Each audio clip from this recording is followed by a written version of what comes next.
I manage a design studio in Amsterdam, and last spring this American contractor joined our team for a 3-month project. First morning, we had our standard feedback session where everyone reviews the previous day's work.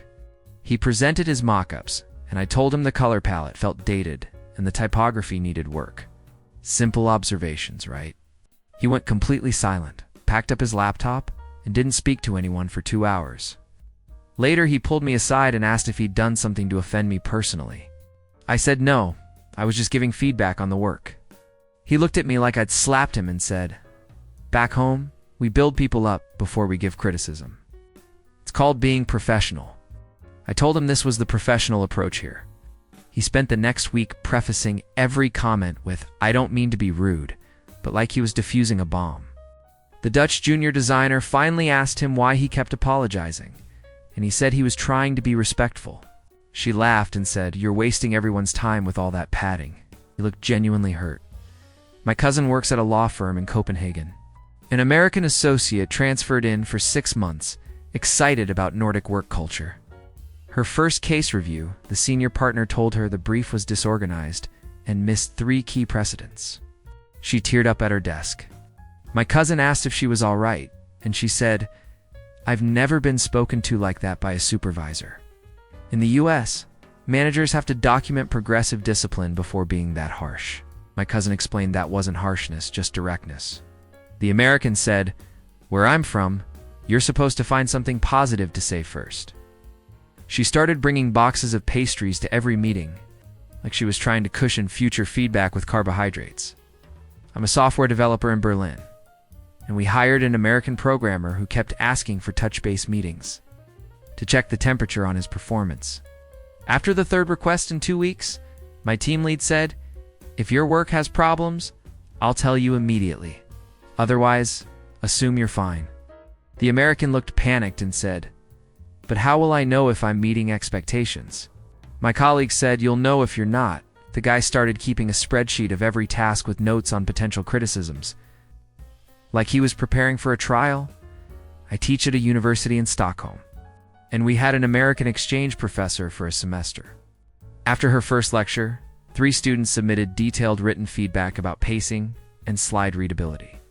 She came to my office near tears asking if the department was trying to push her out. I said, "No, students here just give honest feedback because that's how teachers improve."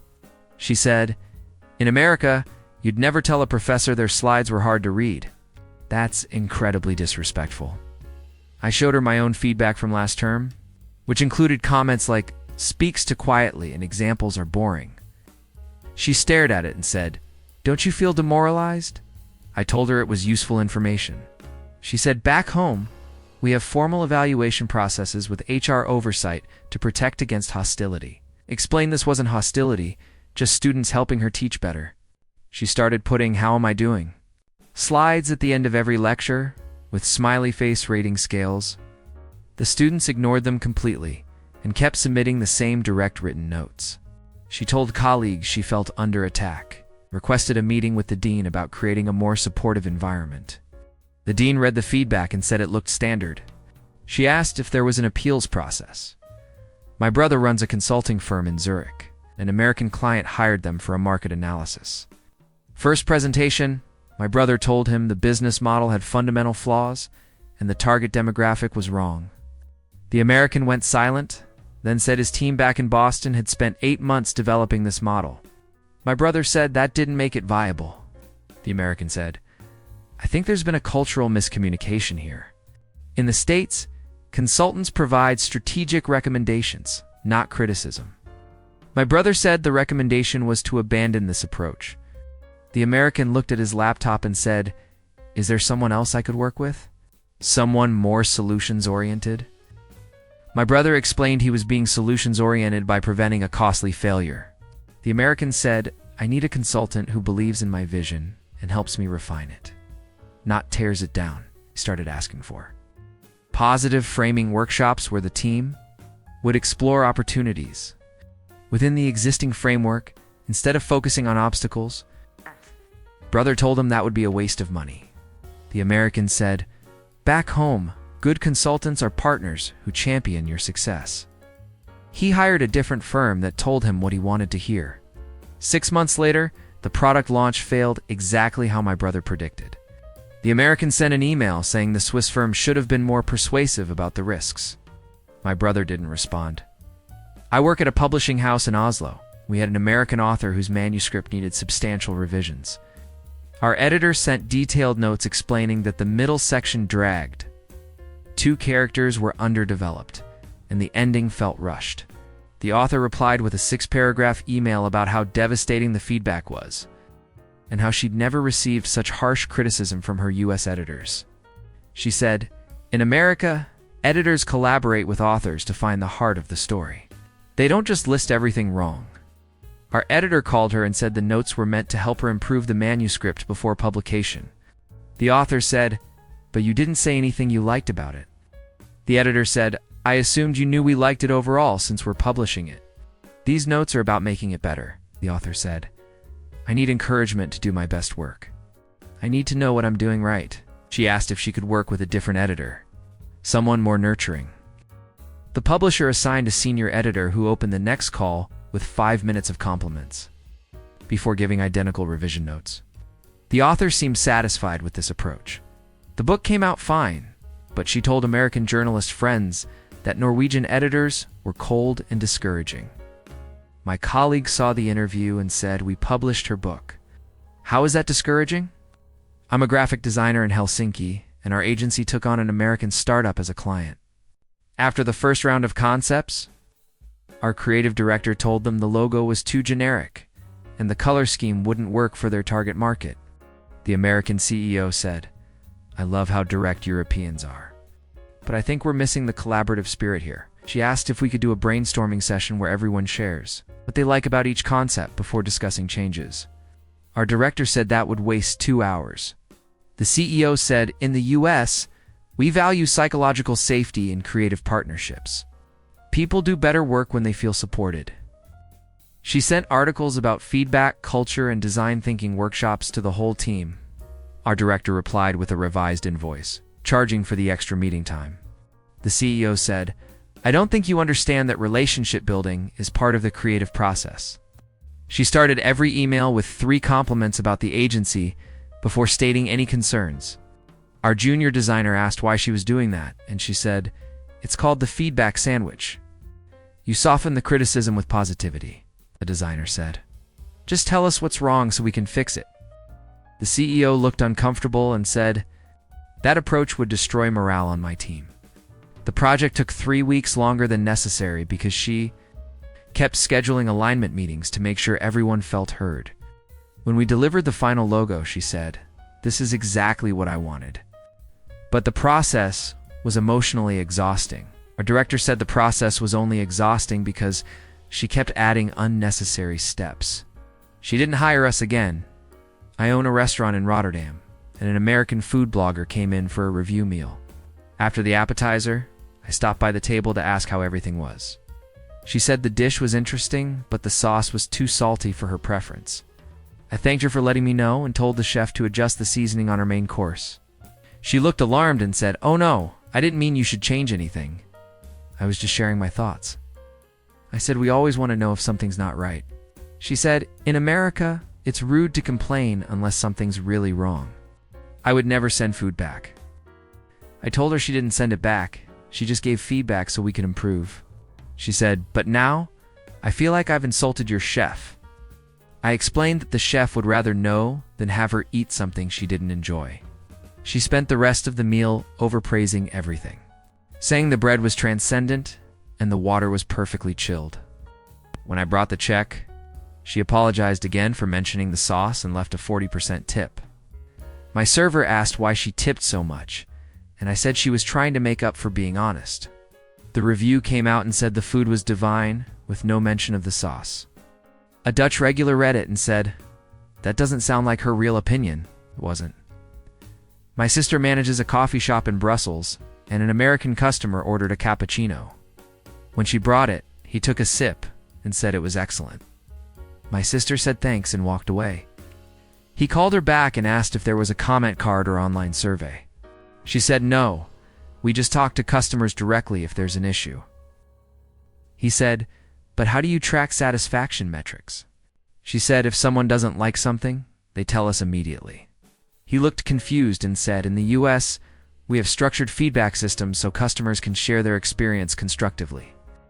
He pulled out his phone to show her a 5-star rating template. She said, "We don't need that because people just say what they think." He said, "But what if someone's too polite to complain in person?" She said, "No one here is too polite to complain." He looked skeptical.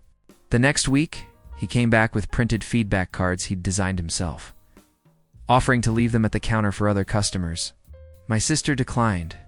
He said, "You're missing valuable data that could optimize your operations." She said business was fine. He said, "Back home, customer feedback is the foundation of service excellence." He started posting Google reviews of every visit with detailed, numbered ratings for ambiance, speed, staff, friendliness, and beverage temperature. My sister's staff laughed at the reviews because he always rated everything 5 stars while suggesting opportunities for growth. Regular asked him why he bothered reviewing if he liked everything. He said, "I'm helping them improve through positive reinforcement." The regular said, "Just tell them if something's wrong." Said that would be confrontational. I work at a wine bar in Munich, and an American couple came in for a tasting flight. After the 3rd wine, the husband said it had an unexpected finish. I asked if he didn't like it, and he said, No, it's great. Just different from what I'm used to." I offered to swap it for something else. He said, "That's really not necessary. I'm fine." I could tell he wasn't enjoying it, so I brought a different bottle anyway.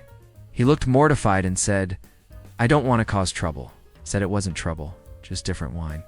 His wife leaned over and whispered, "In America, you don't change your order unless something's actually wrong. It's seen as indecisive." I said, "Here we'd rather you drink something you enjoy." The husband said, "But we already opened that bottle because of me." I explained we opened bottles all night and this wasn't a special inconvenience. He insisted on paying for both wines. I said that was unnecessary. He said, "Back home, if you waste someone's product, you pay for it. That's just respectful." He left an extra 20 euros on the table when he thought I wasn't looking. My colleague asked why Americans do that, and I said they're scared of seeming difficult. She said, "But he made it more difficult by not just saying what he wanted." Exactly. I'm a sous chef in Copenhagen, and we had an American diner send back a steak because it was overcooked. Normal situation, right? I made a new one properly and brought it out myself to apologize. She looked panicked and said, "Oh God, I'm so sorry. I didn't mean to create extra work." I said, "That's literally my job." She said, "In the States, sending food back is this whole thing. Servers get upset, chefs take it personally, and you feel like a nightmare customer." I told her here we'd rather fix it than have her eat something wrong. She said, "But now you've wasted a steak." Explained we factor mistakes into food costs. She said, "I just feel terrible about being picky." I said, "Wanting a steak cooked correctly isn't picky." She still looked guilty. Her friend told her to relax, but she kept apologizing every time I walked past the table. When I brought dessert menus, she said, "The steak was perfect, by the way. Thank you for being so gracious about my complaint." Said it wasn't a complaint, just information. She said, "Back home, there's a whole culture around being a good customer who doesn't cause problems." I said the problem was the first steak, not her sending it back. She tipped 50% and wrote on the receipt, "So sorry for the trouble." My head chef read it and said, "Why do they apologize for helping us do our job better?" I had no answer. I drive a taxi in Vienna, and I picked up an American tourist who asked for directions to a museum. I told her it was 3 blocks north, and she could walk faster than driving in traffic. She looked uncomfortable and said, "Oh, I didn't realize that." "I'm sorry for wasting your time." I said she didn't waste anything. I was just trying to help. She insisted on paying the minimum fare anyway. I said that was unnecessary. She said, "In America, if you get in a cab and don't actually go anywhere, you still pay because the driver lost potential fares." I explained I was parked at a stand waiting anyway. She handed me 10 euros and said, "I feel awful about this." I tried to give back 5 euros, but she walked away quickly. My next fare asked what that was about, and I said American guilt about receiving free advice. He laughed and said, "She paid you to tell her not to pay you." No. My girlfriend works at a train station information desk in Prague, and an American asked which platform for Bratislava. She told him, then mentioned the express train would be faster. He said, "I already bought this ticket though." He said he could upgrade at the counter. He said, "Won't they think I'm annoying for changing after I already purchased?" She said the counter staff wouldn't think anything. He said in the US, changing your mind makes you look indecisive and wastes people's time. She said taking a slower train wastes his time. He said, "But I don't want to be difficult." She told him the ticket office exists specifically for this. He stood there for 5 minutes, visibly stressed, before finally going to upgrade. When he came back past her desk, he said, "They were really nice about it." She said, "Why wouldn't they be?" He said, "Back home, service workers get frustrated when you make more work for them." She said, "It's literally their work." It looked like that had never occurred to him. I'm a bus driver in Lyon. And an American passenger got on the wrong route. When I told him at the first stop, he apologized profusely and asked if he should get off immediately. I said he could ride to the transfer point where he'd catch the right bus. He said, "Are you sure?" "I don't want to hold you up," said everyone uses transfers. He said, "In America, if you get on the wrong bus, drivers get annoyed because you're clogging the system." Said one passenger doesn't clog anything. He kept thanking me every few stops for being patient with his mistake. Another passenger finally told him to relax. He said, "I just don't want to be that tourist who causes problems." She said, "You're not causing problems. You're just riding the bus." When he got off at the transfer, he waved at me through the window and mouthed, "Thank you again." My colleague asked why he acted so grateful for basic information. I said Americans think being lost is a moral failing. I work at a car rental office in Lisbon, and an American returned a vehicle with a small scratch on the bumper. He came in looking terrified, saying he'd backed into a pole and completely understood if we charged him. I checked the damage report, saw it was under the deductible, and told him not to worry about it. He said, "Wait, seriously? You're not going to charge me?" I said the insurance covered minor damage.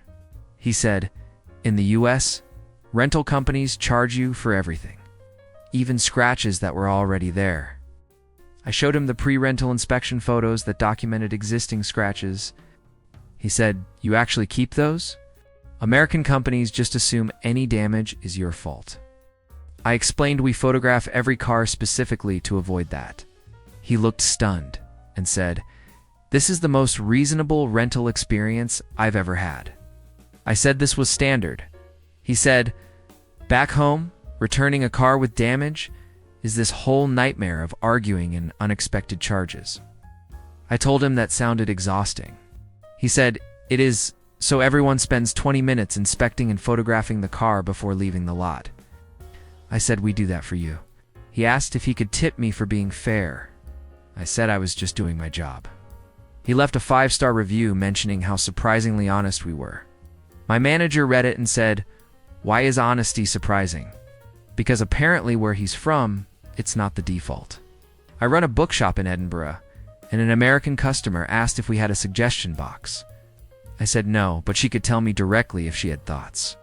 She said, "I feel weird just criticizing to your face." I said feedback isn't criticism, it's information. She said, "In America, there's a whole system of anonymous feedback so you don't have to confront people." I asked what she wanted to suggest. She said the travel section was hard to find. I thanked her and moved the signage that afternoon. She came back a week later, saw the change, and looked shocked. She said, "You actually listened." I said, "Of course I did."